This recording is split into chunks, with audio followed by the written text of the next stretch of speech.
ഞാൻ നിരപരാധി, കുടുക്കാൻ ശ്രമം. താൻ നിരപരാധിയാണെന്ന് ജയിലിലേക്ക് കൊണ്ടുപോകും വഴി കണ്ഠര് രാജീവര് മാധ്യമപ്രവർത്തകരോട് പറഞ്ഞു. കുടുക്കാൻ ശ്രമിക്കുകയാണോ എന്ന ചോദ്യത്തിന് ഉറപ്പായും എന്നായിരുന്നു തന്ത്രിയുടെ മറുപടി. കൂടുതലൊന്നും പറയാനില്ല എന്നും തന്ത്രി പറയുന്നു. നമുക്ക് കാത്തിരുന്ന് കാണാം യഥാർത്ഥത്തിൽ തന്ത്രി ഇതിൽ ഇടപെട്ടിരുന്നോ. മറ്റൊരു ഏറ്റവും പ്രധാനപ്പെട്ട കാര്യം എന്ന് പറയുന്നത്, തന്ത്രിയെ സംബന്ധിച്ചിടത്തോളം ഇപ്പൊ ശബരിമല ഈ ശ്രീകോവിലുമായി ബന്ധപ്പെട്ട വാതിൽപ്പാളിയും ഈ കട്ടിളപ്പാളിയും കട്ടിളപ്പടിയും പിന്നെ എന്താ പറയാ ദ്വാരപാലക വിഗ്രഹങ്ങളും ഒക്കെ അത് സ്വർണം പൊതിയണോ സ്വർണം പൂശണോ എപ്പം പൂശണം തുടങ്ങിയ കാര്യങ്ങൾ തീരുമാനിക്കുന്ന യഥാർത്ഥത്തിൽ തന്ത്രിയല്ല, അത് ദേവസ്വം ബോർഡാണ്. ദേവസ്വം ബോർഡിനാണ് ഇതിന്റെ കൈകാര്യ ചുമതല എന്ന് പറയുന്നത്. ദേവസ്വം ബോർഡിനാണ്. ദേവസ്വം ബോർഡിനെ സർക്കാർ ചുമതലപ്പെടുത്തിയത് ദേവന്റെ സ്വത്തുക്കൾ സംരക്ഷിക്കാൻ വേണ്ടിയിട്ടാണ്. അതാണ് അവരുടെ പരമമായ ചുമതല. അതാണ് അവര് നിർവഹിക്കാത്തതും ഈ കൊള്ളക്ക് കൂട്ടുന്നതും. തന്ത്രി എന്ന് പറയുന്നത് ആചാരപരമായ കാര്യങ്ങളാണ്. ആചാരപരമായ കാര്യങ്ങൾ നിർവഹിക്കേണ്ട ആളാണ് തന്ത്രി. ഇവിടെ ഏറ്റവും പ്രധാനപ്പെട്ട ഒരു കാര്യം, തന്ത്രി ഈ സ്വർണ്ണ ഉരുപ്പടികളൊക്കെ ഉണ്ടല്ലോ, അതായത് സ്വർണം പാളികൾ പൊതിഞ്ഞ ഈ ദ്വാരപാലക വിഗ്രഹങ്ങളും കട്ടിളപ്പാളിയും ഒക്കെ കൊണ്ടുപോകുന്നതിന് മുമ്പ് തന്ത്രിയുടെ ഒരു അനുജ്ഞ വാങ്ങണമെന്നുണ്ട്. അങ്ങനെയുണ്ട് തന്ത്രിയുടെ ഒരു അനുജ്ഞ എന്ന് പറയുന്നത് ദേവന്റെ ഒരു അനുവാദമാണ്. ഇത് എന്ന് പറയുന്നത് തന്ത്രിയും ദേവനും തമ്മിലുള്ള ഒരു ആത്മീയമായ അവരുടെ ഒരു സംഭാഷണമാണ്. അതായത് ദേവനോട് സമ്മതം ചോദിക്കുകയാണ്. അങ്ങനെയുള്ള ഒരു സമ്മതം പോലും തന്ത്രി കൊടുത്തിട്ടില്ല. അതാണ് ഈ SIT ഈ തന്ത്രിയെ അറസ്റ്റ് ചെയ്ത ഈ റിമാൻഡ് റിപ്പോർട്ടിൽ തന്നെ പറയുന്നുണ്ട്, തന്ത്രി അനുജ്ഞ കൊടുത്തില്ല. അതായത് തന്ത്രി ദേവനോട് ഈ സമ്മതം ചോദിച്ചിട്ട് ദേവന് സമ്മതമാണ് ഈ കാര്യങ്ങളൊക്കെ ചെയ്യാൻ, ദേവന് സമ്മതമാണ് എന്ന് തന്ത്രി എഴുതി കൊടുക്കണം. തന്ത്രി അങ്ങനെ എഴുതി കൊടുത്തിട്ടില്ല. അപ്പൊ ഇവിടെ SIT പറയുന്നത് എന്താന്ന് വെച്ചാൽ, തന്ത്രിക്ക് അറിയാമായിരുന്നു ഇതൊക്കെ പുറത്തേക്ക് കൊണ്ടുപോകുന്നുണ്ട്, ഇത് തട്ടിപ്പ് നടത്താനാണ് അല്ലെങ്കിൽ കൊള്ള നടത്താനാണ് കൊണ്ടുപോകുന്നതെന്ന് തന്ത്രിക്ക് അറിയില്ലല്ലോ, അറിഞ്ഞോളണമെന്നില്ലല്ലോ. തന്ത്രിക്ക് എന്തായാലും ഒരു കാര്യം അറിയാം, ഇത് പൊളിച്ചു കൊണ്ടുപോകുന്നുണ്ട്. അതായത് വാതിൽ പൊളിച്ചു കൊണ്ടുപോകുന്നുണ്ട്, വാതിൽ പാളിയിലെ ഈ പാളികൾ പൊളിച്ചു കൊണ്ടുപോകുന്നുണ്ട്, ദ്വാരപാലക വിഗ്രഹങ്ങളുടെ ഈ പുറത്തുള്ള പാളികൾ പൊളിച്ചു കൊണ്ടുപോകുന്നുണ്ട് ഒക്കെ തന്ത്രിക്കറിയാം. അത് ശരിയാണ്. പക്ഷേ ഇതിൽ തന്ത്രിയുടെ സമ്മതം ഉണ്ടായിരുന്നു, അല്ലെങ്കിൽ തന്ത്രിയാണ് ഇതിനൊക്കെ കാരണക്കാരൻ എന്ന് നമുക്ക് കരുതാൻ വയ്യ. കാരണം അതൊക്കെ ചെയ്യേണ്ടത്, അതിന്റെ ഉത്തരവാദിത്വം ദേവസ്വം ബോർഡിന് തന്നെയാണ്.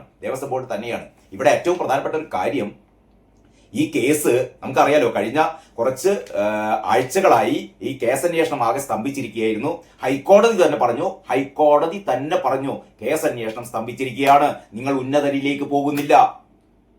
പത്മകുമാറിന്റെ അറസ്റ്റോടെ അതിനുശേഷം കടകംപള്ളിയിലേക്ക് പോകുന്നില്ല. അക്കാലത്തെ ദേവസ്വം മന്ത്രി ആയിരുന്നല്ലോ. ദേവസ്വം മന്ത്രി അറിയാതെ എങ്ങനെയാണ് ആ മന്ത്രിയുടെ കീഴിലുള്ള ദേവസ്വം ബോർഡിലെ ഇത്രയും പ്രധാനപ്പെട്ട സംഭവ വികാസങ്ങൾ അരങ്ങേറുന്നത്? അങ്ങനെയാണെങ്കിൽ ഒന്നുകിൽ ദേവസ്വം മന്ത്രി പൊട്ടനായിരിക്കണം. അങ്ങനെയുള്ള ആളല്ലല്ലോ കടകംപള്ളി. അപ്പൊ കടകംപള്ളി അറിയാതെ ഈ സംഭവം ഒന്നും നടന്നിട്ടില്ല. ഇവിടെ ഇപ്പം ഈ തന്ത്രി അറസ്റ്റ് ചെയ്തത്, തന്ത്രിക്ക് ഇതിന്റെ ചുമതലയൊന്നുമില്ല. അതായത് ഇവിടുന്ന് ഈ പാളികളൊക്കെ ഇപ്പൊ ചോദിക്കുന്നത്, ഇതൊക്കെ പാളികളൊക്കെ കടത്തിക്കൊണ്ടുപോകുമ്പോൾ തന്ത്രി എന്തുകൊണ്ട് പരാതിപ്പെട്ടില്ല എന്നാണ്. നല്ല ചോദ്യമാണ്. തന്ത്രി എന്തുകൊണ്ട് തന്ത്രി ആരുടെ പരാതിപ്പെടേണ്ടത്? തന്ത്രി പരാതിപ്പെടേണ്ടത് ദേവസ്വം ബോർഡിന്റെ അടുത്തല്ലേ? ദേവസ്വം ബോർഡ് തന്നെയാണ് ഈ ദേവസ്വം ബോർഡിന്റെ ചുമതലയിലുണ്ടായിരുന്നവർ തന്നെയാണ്, അതായത് പ്രസിഡന്റ് തന്നെയാണ് ഇത് സ്വർണ്ണമൊന്നുമല്ല ഇത് ചെമ്പാണെന്ന് എഴുതി മൂപ്പര് ഷൂ വരച്ചു കൊടുക്കുന്നത്. ഇത് സ്വർണ്ണമല്ല ചെമ്പാണ് എന്ന് പറഞ്ഞിട്ട് ദേവസ്വം ബോർഡിന്റെ പ്രസിഡന്റ് തന്നെ ഉത്തരവ് കൊടുക്കുകയാണ്.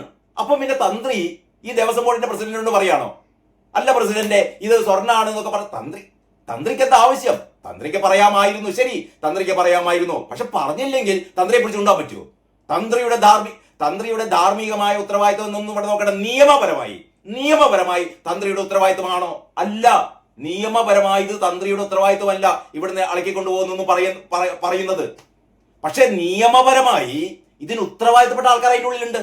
ഹൈക്കോടതിയുടെ ഒരു സ്പെഷ്യൽ ഓഫീസർ അവിടെ ഉണ്ട്, വിജിലൻസിന്റെ മേധാവികളുണ്ട്. അപ്പൊ വിജിലൻസ് സംഘവും ഈ ഹൈക്കോടതി നിയമിച്ച ഈ സ്പെഷ്യൽ ഓഫീസറും ഇവരൊന്നും പരാതിപ്പെട്ടിട്ടില്ല. ഇവരൊന്നും ഇതുവരെ അറസ്റ്റിലായിട്ടില്ല. തന്ത്രിയെ പിടിച്ച് അറസ്റ്റിലാക്കുന്നു. അപ്പൊ ഇതിന്റെ ഏറ്റവും പ്രധാനപ്പെട്ട ഒരു കാര്യം എനിക്ക് തോന്നുന്നത് എന്താണെന്ന് വെച്ചാൽ, ഈ കേസ് പൂട്ടിക്കെട്ടാനുള്ള ശ്രമമാണ് നടക്കുന്നത്. നിയമസഭാ തെരഞ്ഞെടുപ്പിലേക്ക് ഇങ്ങനെ പോയിക്കൊണ്ടിരിക്കുമ്പോ ശബരിമലയിലെ ഈ സ്വർണ്ണ കൊള്ളയാണ് തദ്ദേശ തെരഞ്ഞെടുപ്പിൽ ഇത്ര ഭീകരമായ പരാജയം ഇടതുപക്ഷത്തിന് സംഭവിച്ചത് എന്ന് ഇക്കഴിഞ്ഞ ദിവസം ചേർന്ന, അതായത് ഇന്നലെ ചേർന്ന എൽ ഡി എഫിന്റെ ഈ യോഗം അല്ലെ, എൽ ഡി എഫിന്റെ യോഗത്തില് ഘടകകക്ഷികൾ മുഴുവൻ പറഞ്ഞു. CPI-യും തുടങ്ങിയ ഘടകകക്ഷികളൊക്കെ പറഞ്ഞു ഇത്ര ഭീകരമായ തോൽവിക്ക് കാരണം ശബരിമല കൊള്ളയാണ്. പക്ഷെ മുഖ്യമന്ത്രി സമ്മതിക്കുന്നില്ല, പിണറായി സമ്മതിക്കുന്നില്ല. പിണറായി പറയുന്നു അല്ല എന്ന് പറയുന്നു. എല്ലാവരും കൂടെ ഒറ്റക്കെട്ടായി ശ്രമിച്ചു കഴിഞ്ഞാൽ നിയമസഭാ തെരഞ്ഞെടുപ്പിൽ 110 വാങ്ങുമെന്നൊക്കെയാണ് പിണറായി പറയുന്നത്. ഞാൻ പറഞ്ഞുകൊണ്ട് വരുന്നത്, ഘടകകക്ഷികൾക്ക് ബോധ്യമായി ശബരിമല സ്വർണ്ണക്കൊള്ള തന്നെയാണ്. പിണറായിക്കും ബോധ്യമാവാതെ ഒന്നും ഇല്ല കേട്ടോ, പിണറായിക്കും ബോധ്യമാവാതെ ഒന്നും. പക്ഷെ പിണറായി പറയില്ല. പിണറായി പറഞ്ഞു കഴിഞ്ഞാൽ അതിന്റെ ഉത്തരം എന്താണ്? പിണറായിയുടെ വീഴ്ച എന്നാണ്. പിണറായിയുടെ ഭരണത്തിന്റെ കീഴിൽ പിണറായിയുടെ ദേവസ്വം മന്ത്രി, പിണറായിയുടെ ദേവസ്വം ബോർഡ്, ആ പിണറായിയുടെ ഉദ്യോഗസ്ഥര് ഇവര് നടത്തിയ കൊള്ളക്ക് പിണറായി ധാർമ്മികമായ ഉത്തരവാദിത്തമില്ലേ പിണറായി അറിയാതിരിക്കുക? എങ്കിൽ എല്ലാവരും പൊട്ടന്മാരായിരിക്കണം. ഇടതുപക്ഷ മന്ത്രിസഭയിലെ ഈ കാരണഭൂതം തൊട്ട് താഴോട്ടുള്ള എല്ലാവരും മഹാപൊട്ടന്മാരാണ് എങ്കിൽ ഇതൊക്കെ സംഭവിക്കും. ഇവര് പറഞ്ഞ പോലെ കോൺഗ്രസ്സുകാര് തന്ത്രി എല്ലാം കൊള്ള നടത്തിയെന്ന് നമുക്ക് മനസ്സിലാക്കാം. കാരണം ഒക്കെ പൊട്ടന്മാരാണല്ലോ, കണ്ണുപൊട്ടന്മാരാണ്, ബധിരരാണ്. അങ്ങനെയാണെങ്കിൽ ഇതൊക്കെ നടക്കുന്നു വിചാരിക്കും. പക്ഷെ അങ്ങനെയല്ലല്ലോ. അപ്പൊ ചുരുക്കി പറഞ്ഞാൽ നിയമസഭാ തെരഞ്ഞെടുപ്പിലേക്ക് പോകുമ്പോ ഇവർക്ക് തെളിയിക്കണം, പിണറായിക്ക് തെളിയിക്കണം, ഇതില് ഞങ്ങൾക്ക് പങ്കില്ല എന്ന് പറഞ്ഞാൽ ഞങ്ങളുടെ സഖാക്കന്മാർക്ക് പങ്കില്ല. അകത്ത് കിടക്കുന്ന പത്മകുമാറിനും വാസുവിനും പിന്നെന്താ പറയാ പാർട്ടിയുമായി ബന്ധപ്പെട്ട വേറെയും കുറെ ആൾക്കാരുണ്ടല്ലോ, ഇവർക്കൊന്നും ബന്ധമില്ല. ഇതാകെ ചെയ്തത് 2-3 ഉദ്യോഗസ്ഥരും പോറ്റിയും തന്ത്രിയും കൂടി ചേർന്ന് നടന്ന ഒരു ഇടപാടാണ് എന്നും പറഞ്ഞുകൊണ്ട് കേസ് കെട്ടിപ്പൂട്ടി വെക്കണം. അതിനുള്ള പരിപാടിയാണ് ഇത് എന്നാണ് എന്റെ ബലമായ സംശയം കേട്ടോ. പക്ഷേ അതുകൊണ്ടൊന്നും നിൽക്കില്ല. കാരണം ED അന്വേഷണം തുടങ്ങിക്കഴിഞ്ഞു. EDയുടെ അന്വേഷണം തീർച്ചയായും കടകംപള്ളിയിലേക്ക് എത്തും. കടകംപള്ളി പിടിയിലാകും. പക്ഷേ കടകംപള്ളിയെ രക്ഷിക്കാൻ കടകംപള്ളിയുള്ള സ്നേഹം കൊണ്ടൊന്നല്ല. കടകംപള്ളി പിടിയിലായി കഴിഞ്ഞാൽ അതോടുകൂടി CPM തീർന്നു. കടകംപള്ളി പിടിയിലായി കഴിഞ്ഞാൽ ശബരിമലയിലെ സ്വർണ്ണക്കൊള്ളയിൽ CPM-ന്റെ മന്ത്രി അകത്ത് എന്ന് പറഞ്ഞാൽ തീർന്നില്ലേ? പിന്നെ അതിൽ അങ്ങേപ്പുറത്ത് പറയാനില്ലല്ലോ. അതുകൊണ്ടാണ് കടകംപള്ളിയെ പിടിക്കാതിരിക്കുന്നത് കേട്ടോ. അതേസമയം ED പിന്നാലെ CBI വരുന്നുണ്ട്. പിണറായി വിജയനൊന്നും ഒരിക്കലും രക്ഷപ്പെടാൻ പറ്റില്ല കേട്ടോ. കാരണം അയ്യപ്പനോടാണ് കളി. നിങ്ങൾ വേറെ എവിടെയെങ്കിലും കട്ടുമുടിച്ചോ, പക്ഷേ ശബരിമല ശ്രീ ധർമ്മശാസ്താവിന്റെ മുതല് കട്ടാലുണ്ടല്ലോ, അയ്യപ്പന്റെ ശക്തി നിങ്ങൾ അറിയാനിരിക്കുന്നതേ ഉള്ളൂ കേട്ടോ. അപ്പൊ തൽക്കാലത്തേക്ക് നിങ്ങൾ ഈ കേസ് പൂട്ടിക്കെട്ടി നിങ്ങൾ രക്ഷപ്പെടാൻ വേണ്ടി ശ്രമിച്ചേക്കാം.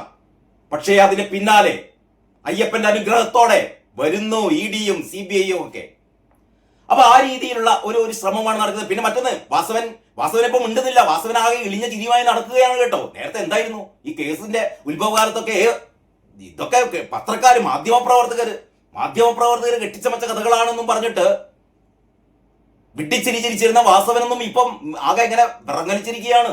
കാരണം യഥാർത്ഥത്തിലുള്ള അന്വേഷണം നടന്നു കഴിഞ്ഞാൽ വാസവനും പിടിയിലാകും. കാരണം 2025-ലും എങ്ങനെയാണോ 2019-ൽ ഈ ഒരു സ്വർണ്ണക്കൊള്ള നടന്നത്, അതേ തരത്തിലുള്ള കൊള്ള തന്നെയാണ് 2025-ൽ നടന്നത്. അതായത് 2019-ൽ പൂശിയ, അതായത് 20 വർഷത്തെ ഗ്യാരണ്ടിയുള്ള പൂശിയ ഒരു സംഭവം ഒരു 5 വർഷത്തിനുള്ളിൽ വീണ്ടും കൊണ്ടുപോവുകയാണ്. ഒന്ന് ആരെങ്കിലും ഇടക്കിടക്ക് പൂശൽ, ഈ പൂശാൻ വിദഗ്ധരാണ് ഈ വാസവനൊക്കെ. പൂശുക എന്നുള്ളതിന് വേറെ പല അർത്ഥങ്ങളുണ്ട് കേട്ടോ, പല നാടുകളിലും. ഞാൻ അതൊന്നല്ല ഉദ്ദേശിച്ചത്, നീ അതും കൊണ്ടുവരണ്ട. അപ്പോൾ ഈ സ്വർണ്ണപ്പാളികൾ യഥാർത്ഥം 19-ൽ പൂശി വിചാരിക്കുക. 19-ൽ പൂശിയാൽ 2039 വരെ അതിന് ഗ്യാരണ്ടി ഉണ്ട്. അതിന് വരെ 25-ആമത്തേക്ക് വീണ്ടും പൂശാൻ കൊണ്ടുപോവുകയാണ്. ആ പൂശാൻ കൊണ്ടുപോകുന്നത് ആരറിയിക്കുന്നില്ല? ഈ ഹൈക്കോടതി നിയമിച്ച സ്പെഷ്യൽ ഓഫീസർ അറിയിക്കുന്നില്ല. ഈ ഹൈക്കോടതി നിയോഗിച്ച സ്പെഷ്യൽ ഓഫീസറുടെ കണ്ണു വെട്ടിച്ചിട്ടാണ് ഇത് പുറത്തേക്ക് കൊണ്ടുപോകാൻ പാടില്ല എന്ന് വളരെ എന്താ പറയാ കൃത്യതയോടെ ദേവസ്വം മാനുവലിൽ നിഷ്കർഷിച്ചിട്ടുണ്ട്. അപ്പോൾ വാസവൻ എന്ന് പറയുന്ന മന്ത്രി, PS പ്രസാദ് എന്ന് പറയുന്ന അക്കാലത്തെ ദേവസ്വം ബോർഡ് പ്രസിഡന്റ്, ഈ 2 പേരും പ്രതികളാണ്. കാരണം ഇവര് ദേവസ്വം മാനുവൽ അട്ടിമറിച്ചു, ഈ സംഭവങ്ങളൊക്കെ പുറത്തേക്ക് കൊണ്ടുപോയി. വീണ്ടും ഇത് കള്ളനായ ആരെ ഏൽപ്പിച്ചു? പോറ്റി ഏൽപ്പിച്ചു. 20 വർഷത്തെ ഗ്യാരണ്ടി നിലനിൽക്കവേ വീണ്ടും അതേ സ്ഥലത്ത് തന്നെ പോയിട്ട് അതിനുള്ള കൂലിയും അതിനുള്ള ചെലവൊക്കെ കൊടുത്തു എന്ന് പറഞ്ഞാൽ ഇവരൊക്കെ നിരന്തരം നടത്തിപ്പോരുന്ന കൊള്ള. അപ്പോൾ ഇതൊന്നും പുറത്താകരുത്.